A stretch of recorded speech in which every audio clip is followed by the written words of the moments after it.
Metal groaned and hissed against the dark highway, trapping a ruthless billionaire inside her mangled luxury sedan.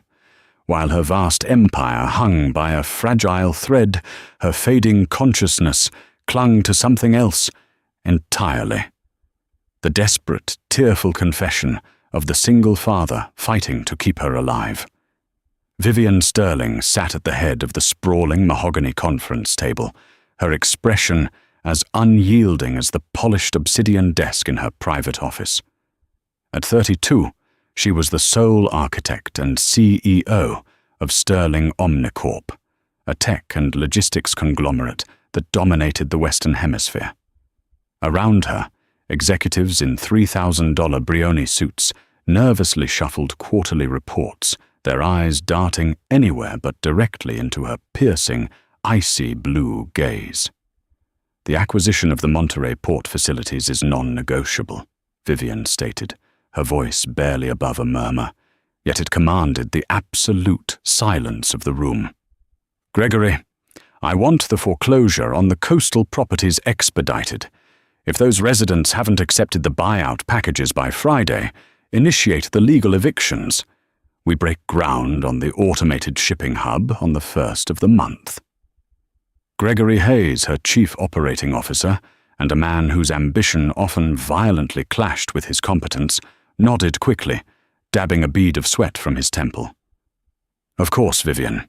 The holdouts in Carmel by the Sea are being dealt with. It's mostly low-income housing on the outskirts, mechanics, fishermen. Nobody with the legal muscle to fight us. Vivian waved a hand dismissively, ending the meeting. As the executives filed out of the glass-walled boardroom overlooking the sprawling San Francisco skyline, she leaned back and closed her eyes. The coldness was a practiced armor. 10 years ago, she had been a different person, warm, idealistic, and deeply, foolishly in love.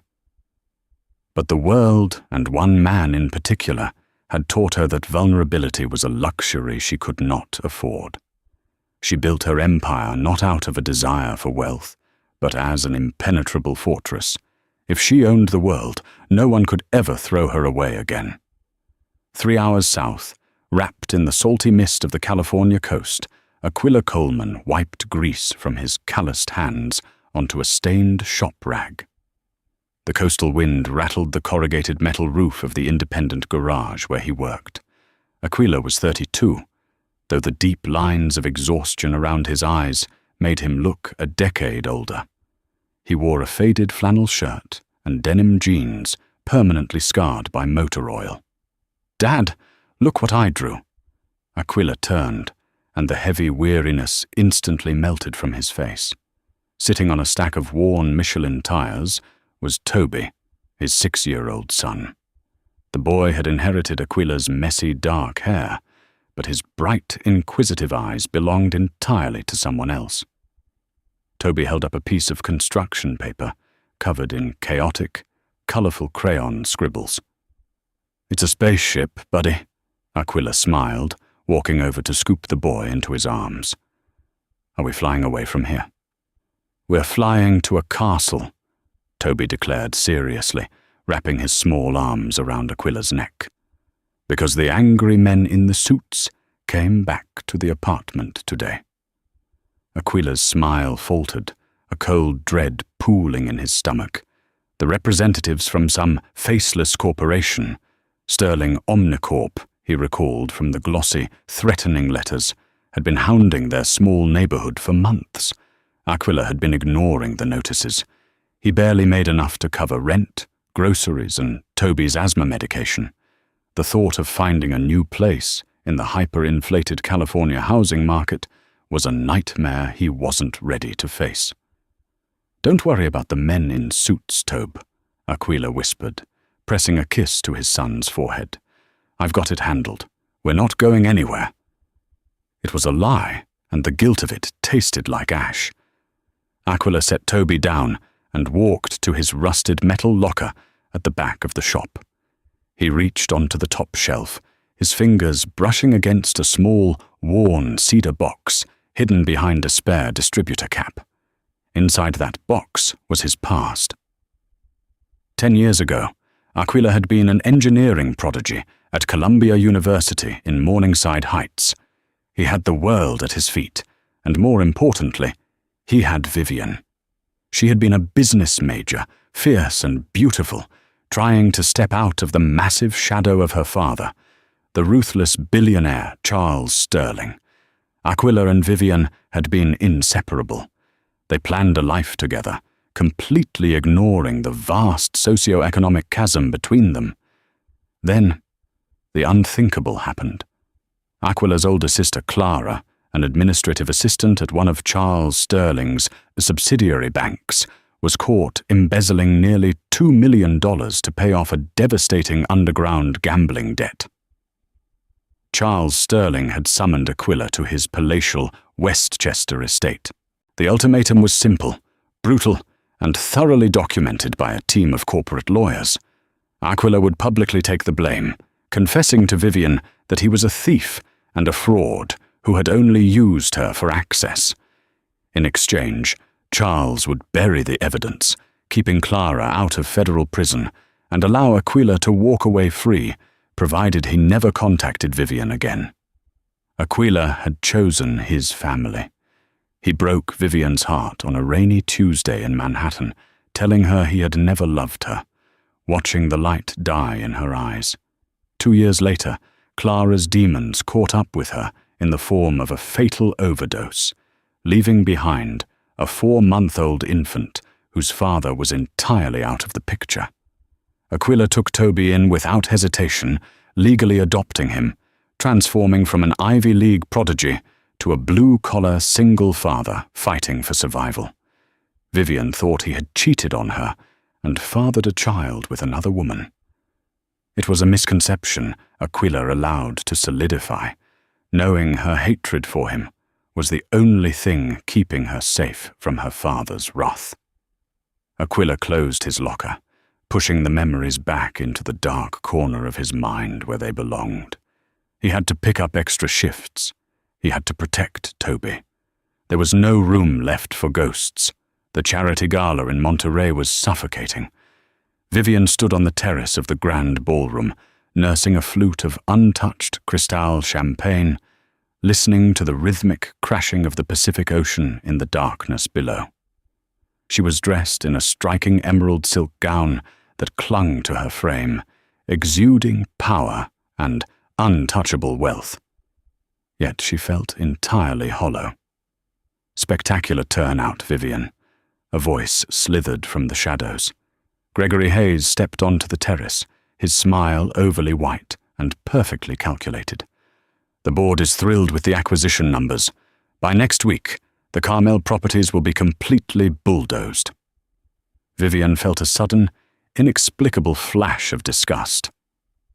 "Make sure the relocation stipends are generous, Gregory. I want a clean sweep, not a public relations disaster." "Of course," Gregory agreed smoothly, though his eyes betrayed a flicker of resentment. Gregory had spent 5 years trying to maneuver himself into the CEO position, secretly undermining Vivian's authority with the older board members who despised answering to a young woman. He was tired of playing second fiddle. "I'm leaving," Vivian announced abruptly, setting the crystal glass onto a stone balustrade. "I have an early flight to Tokyo tomorrow. Have my car brought around." "The coastal fog is rolling in thick tonight," Gregory warned, feigning concern. "Perhaps you should let your driver take you." "I prefer to drive myself," she replied coldly. She relished the control of her silver Porsche Panamera. It was one of the few places she felt entirely free from the suffocating grip of her empire. 15 minutes later, Vivian was carving her way down the winding, treacherous curves of the Pacific Coast Highway. The fog was a dense, suffocating blanket, turning her headlights into useless, glowing orbs that barely pierced the gloom. The ocean roared to her right, a sheer drop of jagged rocks and churning black water, waiting beyond the flimsy metal guardrail. Miles away, Aquila was navigating the exact same stretch of highway, heading north towards his tiny apartment. Toby was fast asleep in the passenger seat of his beat-up 1998 Chevy truck, clutching his battered Star Wars lunchbox. Aquila was exhausted, running on 4 hours of sleep and an unhealthy amount of black diner coffee. The heater in the truck was broken, and the damp coastal chill was seeping into his bones. Back in the Porsche, Vivian approached the Devil's Slide, a notoriously sharp, downhill hairpin turn. She shifted gears and pressed her foot against the brake pedal to check her speed. The pedal went straight to the floorboard with a sickening lack of resistance. Panic, cold and sharp, spiked through her chest. She pumped the brakes furiously. Nothing. The brake lines had been severed. Gregory's overly concerned face flashed through her mind, accompanied by the chilling realization of corporate sabotage. "No, no, no," Vivian hissed, gripping the leather steering wheel until her knuckles turned bone white. She tried to downshift, trying to force the engine to slow the heavy vehicle, but the momentum was too great. The heavy luxury car was hurtling towards the curve at over 70 miles an hour. Through the dense fog, she saw the glow of oncoming headlights. Aquila's Chevy truck. To avoid hitting the oncoming vehicle head-on, Vivian violently wrenched the steering wheel to the right. The Porsche fishtailed, the tires screaming against the damp asphalt. The rear of the car slammed into the metal guardrail. The barrier groaned, buckled, and then snapped like a dry twig. Aquila slammed on his own brakes, bringing the heavy Chevy to a screeching, shuddering halt just inches from the edge of the road. His heart hammered wildly in his chest as he witnessed the horrific ballet of destruction. He saw the silver luxury car launch off the cliffside, disappearing into the thick fog and darkness below. A heavy, sickening crunch echoed up from the rocks, followed by the terrifying sound of shattering glass and crumpling steel. "Toby," Aquila gasped, looking over at his son. The sudden stop had woken the boy, who was looking around with wide, frightened eyes. "Toby, stay in the truck. Do not unbuckle your seatbelt. Look at me, buddy. Stay right here." Without waiting for an answer, Aquila grabbed a heavy iron tire iron and a high-powered flashlight from beneath his seat, kicked his door open, and ran toward the shattered guardrail. He aimed the flashlight down into the abyss. About 50 feet down the steep, rocky embankment, the Porsche was wedged between two massive boulders, precariously close to the churning surf. Smoke and steam hissed furiously from the crumpled hood. Adrenaline erased all of Aquila's exhaustion. He scrambled down the treacherous incline, his boots slipping on loose shale and wet grass, tearing his jeans and scraping his palms raw. He didn't feel the pain. He reached the mangled wreckage, choking on the acrid smell of burning rubber and leaking gasoline. One spark from the compromised electrical system, and the entire vehicle would become a fireball. The driver's side door was caved in. Aquila wedged the tire iron into the crushed seam of the doorframe and pulled with every ounce of strength in his back and shoulders. Metal shrieked and tore. His muscles burned, screaming in protest, until finally the locking mechanism snapped and he wrenched the door open. He leaned into the cabin, coughing through the smoke. The airbags had deployed, deflating into white, powdery rags. The driver was slumped over the steering wheel, her face obscured by a curtain of blonde hair, a dark stream of crimson tracing down her pale cheek. "Hey," Aquila grunted, reaching in to unbuckle her seatbelt. "Hey, I've got you. You have to move." As he pulled her back against the leather seat, her head lolled to the side. The glow of his flashlight caught the sharp, aristocratic line of her jaw, the delicate slope of her nose, and the faint, familiar scar just above her left eyebrow, a scar she had gotten when they went ice skating together in Central Park a decade ago. The breath completely vanished from Aquila's lungs. The world stopped spinning. The roaring ocean faded to absolute silence. It was Vivian. "Vivian!" Aquila choked out, his voice cracking, entirely forgetting the leaking gasoline and the precarious drop. He reached out with trembling, grease-stained fingers, gently brushing the hair away from her bleeding forehead. Vivian. God, no. Her eyelids fluttered, heavy and confused. The icy blue eyes that commanded boardrooms slowly focused on the grimy, terrified face hovering over her. Her mind, concussed and swimming in trauma, struggled to connect the past with the present. "Aquila," she breathed, her voice a fragile, broken rasp. A tear slipped from her eye, cutting a clean path through the soot on her cheek. "Am I dead? Are you a ghost?" "You're not dead," Aquila sobbed, frantically checking her pulse, his hands shaking violently. He carefully slid his arms beneath her knees and behind her back, lifting her broken body out of the twisted wreckage just as a small lick of orange flame ignited beneath the engine block. He carried her away from the car, collapsing onto a patch of damp coastal grass just as the Porsche went up in a blinding, concussive fireball that sent a wave of blistering heat washing over them. Aquila shielded her body with his own, taking the brunt of the heat and flying debris against his jacket. When the roar of the explosion faded into the crackle of burning metal, Aquila looked down at the woman in his arms. She was struggling to stay conscious, her fingers weakly clutching the worn fabric of his flannel shirt. 10 years of forced silence, 10 years of agonizing self-hatred, and 10 years of desperately missing her shattered inside him all at once. He pressed his forehead gently against hers, tears carving tracks through the oil and dirt on his face.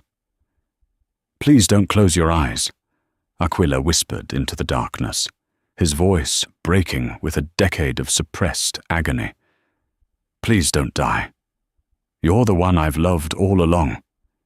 It was always you." Consciousness returned to Vivian in agonizing, fragmented waves. The harsh, sterile scent of iodine and bleach invaded her senses before she even managed to pry her eyes open. She was lying in a private suite at Stanford Medical Center, surrounded by the rhythmic beeping of cardiac monitors. Her left arm was encased in a heavy plaster cast, and a dull, throbbing ache radiated from her ribs. "She's waking up. Call the chief of surgery immediately." That voice belonged to Charles Sterling. Vivian turned her head slightly, wincing as a sharp pain shot up her neck. Her father stood by the window, his posture rigid, wearing a bespoke charcoal suit that looked entirely out of place in the clinical environment. He hadn't aged a day in 10 years. He was still the same terrifying titan of industry who ruled his family and his boardroom with an iron fist. Hovering nervously behind Charles was Gregory Hayes. He clutched a leather briefcase to his chest, his face pale and slick with anxious sweat. "Vivian, thank God," Gregory stammered, stepping forward. "We were terrified. The local police found the wreckage of your Porsche at the bottom of the Devil's Slide. They said it was a miracle you were thrown clear of the blast." Vivian stared at Gregory, her mind slicing through the heavy fog of painkillers. She hadn't been thrown clear. She remembered the sheer terror of the brake pedal hitting the floorboard. She remembered the horrific crunch of metal, and, most vividly, she remembered the smell of engine oil, the rough texture of a faded flannel shirt, and a desperate, heartbroken voice whispering into the dark, "Please don't die. You're the one I've loved all along." "I wasn't thrown," Vivian rasped, her throat dry and scratchy. She looked directly at her father. "Someone pulled me out. Someone saved my life." Charles frowned, waving his hand dismissively. "The paramedics found you on the grass near the highway. You were hallucinating due to the concussion, Vivian. The police report states you were alone." She knew they were lying, or, at the very least, they were blind to the truth. She closed her eyes, feigning exhaustion. "Get out. Both of you. I need to rest." As soon as the heavy oak door clicked shut behind them, Vivian pressed the call button for the nurse. When the young woman entered, Vivian didn't ask for pain medication. She asked for her private, unmonitored cell phone from her personal effects. Her first call wasn't to the police. It was to David Hurst, a former FBI counterintelligence officer who now ran the West Coast division of Black Cube, an elite private intelligence agency. She had kept him on retainer for years, precisely for situations where she couldn't trust her own corporate security. "Hurst," Vivian said, her voice dropping to a low, commanding whisper. "I need two things. First, secure the wreckage of my Porsche before the local police crush it. Look at the brake lines. I believe Gregory Hayes ordered a hit on me. Second, I need you to find a man named Aquila Coleman. He's living somewhere on the coast, likely near Monterey or Carmel. Find him, David, and dig into everything that happened to him 10 years ago." 3 agonizingly slow days passed. Vivian managed her empire from her hospital bed, icing Gregory out of every major operational decision, watching his paranoia grow through the CCD email threads. On the 4th evening, David Hurst slipped into her hospital suite past visiting hours, carrying a thick manila folder. "You were right about the car, Ms. Sterling," Hurst said grimly, pulling a chair up to her bedside. "The brake lines weren't worn. They were cleanly severed with a wire cutter. We found security footage of a mechanic on Gregory Hayes's private payroll lurking near the Monterey Gala parking garage. We have enough evidence to put Hayes away for attempted murder." Vivian felt a cold satisfaction, but it was fleeting. "And Aquila." Hurst sighed, opening the file. "This is where it gets complicated. Aquila Coleman lives in a low-income apartment in Seaside. He works as a mechanic. He's a single father to a 6-year-old boy named Toby." A sharp pain, completely unrelated to her broken ribs, pierced Vivian's chest. So it was true. He had built a family. "But here is the anomaly," Hurst continued, sliding a piece of paper onto her lap. It was a birth certificate. "Toby isn't Aquila's biological son. He is his nephew. Toby's mother was Clara Coleman, Aquila's older sister. Clara died of an overdose 6 years ago." Vivian stared at the document, the words blurring together. "His sister? But Aquila told me he cheated. He said he had gotten someone pregnant, and that he only dated me for my family's connections." Hurst pulled out another document. This one was heavily redacted, but the unmistakable letterhead of Charles Sterling's personal law firm sat at the top. It was a non-disclosure agreement, accompanied by a wire transfer receipt for nearly $2 million, paid directly to a notorious underground syndicate in New York. "Your father paid off Clara Coleman's massive embezzlement debt," Hurst explained softly, watching the realization dawn on Vivian's face. "He leveraged Aquila.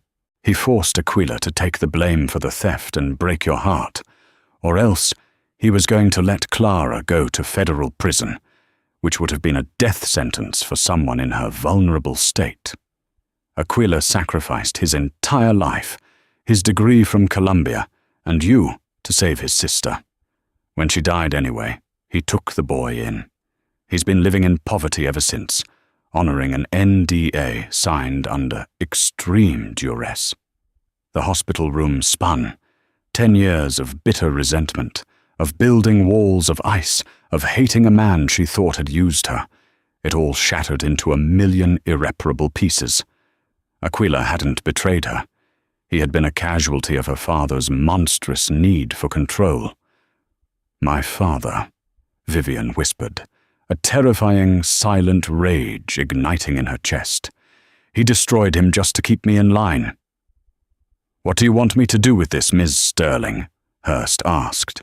Vivian looked up, her icy blue eyes burning with a dangerous, unforgiving fire.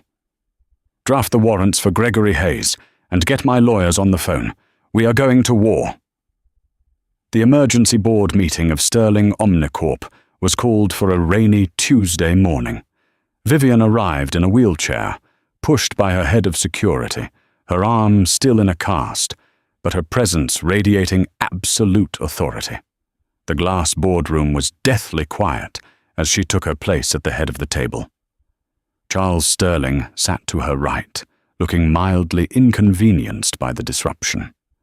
Gregory Hayes sat across from him, sweating profusely, attempting a weak, reassuring smile. "Let's skip the quarterly projections," Vivian announced, sliding a heavy, leather-bound folder down the polished mahogany. It stopped perfectly in front of Gregory. "Gregory, the police are waiting in the lobby. You're being indicted for corporate sabotage, conspiracy to commit murder, and a litany of federal wire fraud charges." Gregory's face drained of all color. He stood up, knocking his heavy leather chair backward. "Vivian, this is absurd. I have been loyal to this company." "You cut the brakes on my car," she interrupted, her voice as sharp as a scalpel. "The mechanic you paid confessed 20 minutes ago. Security, please escort Mr. Hayes to the authorities." As two burly security guards dragged a sobbing, protesting Gregory out of the room, the remaining executives sat in stunned, terrified silence. Vivian slowly turned her gaze to her father. "Meeting adjourned," Vivian commanded. "Everyone out, except Charles." Within seconds the room emptied, leaving only the father and daughter. Charles adjusted his tie, his expression hardening. "A dramatic display, Vivian. Effective, but unnecessary. You could have handled Hayes quietly." "Like you handled Aquila Coleman?" she asked softly. The silence that followed was suffocating. For the first time in his life, Charles Sterling looked genuinely shocked. "You ruined an innocent man's life," Vivian continued, her voice trembling with barely suppressed fury. "You used his sister's addiction to blackmail him. You forced him to break my heart, just so you could ensure I wouldn't marry a blue-collar mechanic." Charles sneered, dropping the facade. "I protected you.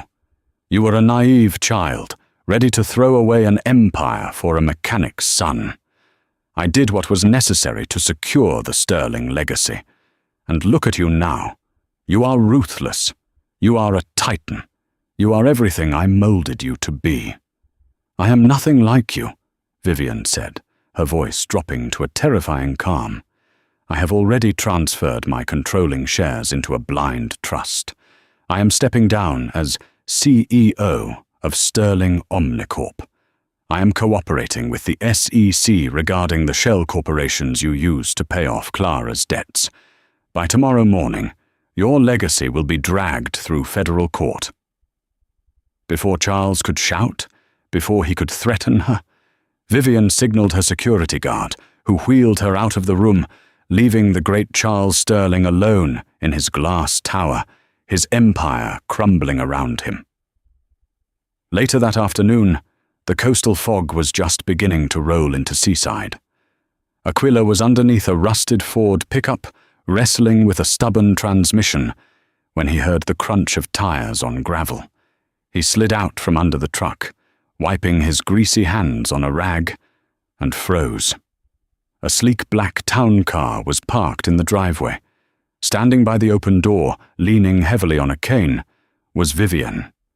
She wore a simple beige trench coat, her arm still casted, a faint bruise lingering on her cheek. Aquila's heart slammed against his ribs. He couldn't breathe. "Vivian," he choked out, taking a hesitant step forward. "You shouldn't be out of the hospital. You were hurt." Vivian looked at him, really looked at him. She saw the exhaustion in his posture, the grease on his face, the faded clothes. But she also saw the man who had risked his life to pull her from a burning car, the man who had sacrificed his entire future for a terrified little boy. "I know, Aquila," she said, her voice cracking, tears welling in her eyes. "David Hurst found the papers. I know about Clara. I know about my father. I know everything." Aquila stiffened, the color leaving his face. He looked down at the ground, shame washing over him. "Vivienne, I had to. Clara was going to die in prison. Toby would have gone into the system. Your father, he cornered me. I had to make you hate me, or he would have destroyed them." "You took my choice away," Vivienne sobbed, closing the distance between them, ignoring the dirt and oil as she grabbed the collar of his shirt. "You let me believe you didn't love me for 10 years. We could have fought him, Aquila. We could have fought him together." Aquila's resolve broke. He wrapped his arms around her, burying his face in her hair, inhaling the scent of her that he had dreamed about for a decade. "I was terrified. I was a kid from Queens and he owned the world. I thought I was protecting you. But God, Vivienne, I never stopped loving you. Not for a single second." "Dad?" They pulled apart slightly. Toby was standing at the doorway of the garage, holding a toy truck, looking warily at the strange, crying woman. Vivienne wiped her face, a radiant, watery smile breaking through her tears. She looked at Aquila, who nodded encouragingly. She slowly lowered herself to one knee, wincing slightly at her ribs, and looked Toby in the eye. "Hi, Toby," Vivienne said softly. "I'm Vivienne. Your dad is a very old, very brave friend of mine, and I'm going to be sticking around for a very long time." Aquila placed his hand on Vivienne's shoulder, feeling the warmth of her beneath his palm. The empire she had built was gone, traded for the truth, but as she looked up at him, her icy blue eyes finally thawed and shining with hope, Aquila knew they had finally found something much more valuable. They had found their way home. Thank you so much for listening to this emotional journey of love, sacrifice, and redemption. If Vivienne and Aquila's story touched your heart, please hit that like button, share this video with someone who loves a good plot twist, and subscribe to our channel for more intense, real-life drama stories. Drop a comment below. What would you have done in Aquila's shoes? See you in the next story.